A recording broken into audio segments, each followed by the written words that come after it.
So I think I found the solution to a door handle. I went through town to find something I liked. Didn't find anything I liked, but upon a bit of fooling around, this kind of just fits there perfectly.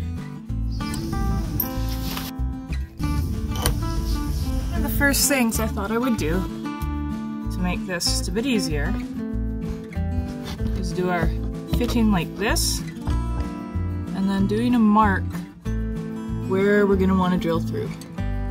I'm going to clamp it down just to secure it that extra little bit.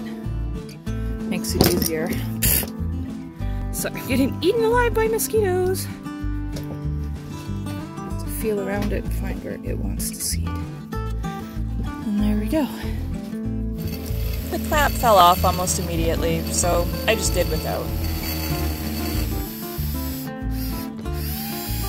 It's time to mount it. I put my holes in, a couple screws, find that sweet spot again.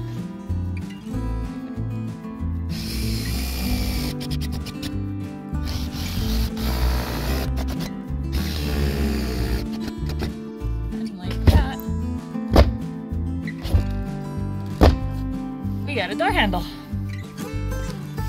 I like it.